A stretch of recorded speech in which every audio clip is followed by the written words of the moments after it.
How you doing? I'm Mike Shue. Welcome to the Vinyl Dump. Another big score I got on Record Store Day was this sweet box for Big Star's Third, a much misunderstood album, if you will, as is Big Star. Big Star band in the mid to late 70s. Not a lot of success then, but a lot of it now after most of them have died off, unfortunately. Kind of like the Velvet Underground, people say that anyone who bought an album from these guys later started a band. They didn't sell a lot of albums, but they were highly influential.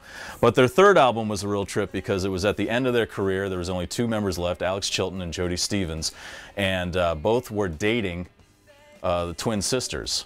So they were going to call the album Sister Lovers, but somebody stopped them from doing that. It was probably all the drugs that were going around in the studio at the time, and it was kind of a chaotic scene recording this last Big Star album. But I love this for the fact that it looks like an old reel-to-reel magnetic tape box, as it says here. I'll put it down so you can see it. It's just, the detail is amazing. This is brand new, but it looks like it's been sitting on a shelf for some time. Little Browning right here.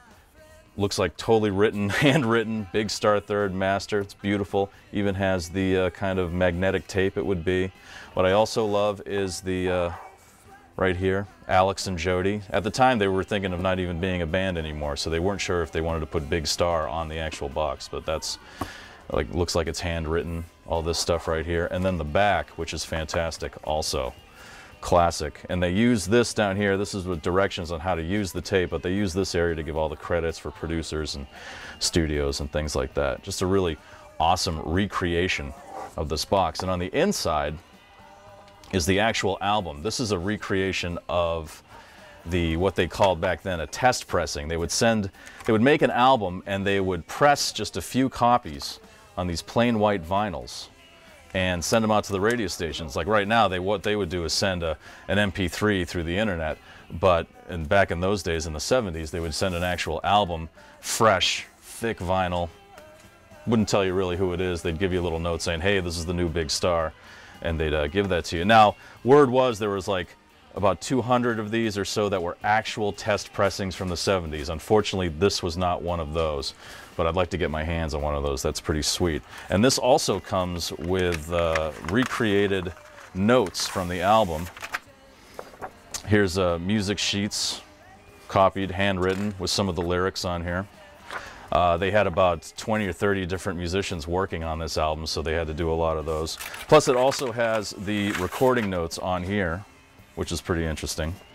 This stuff is great, all recreated, made to look old. It's just a fantastic reissue package there. And then it also, I believe, has the master card. So when it was mastered, all the notes taken there to make sure what was what, where was when, and what should sound like what.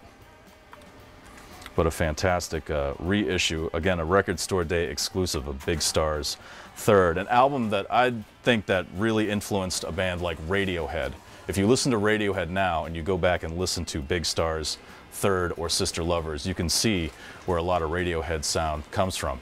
And if the guys in Radiohead happen to see this, if that's not right, I sincerely apologize, and don't sue me.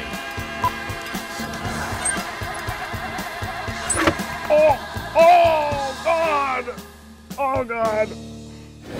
WAAF.com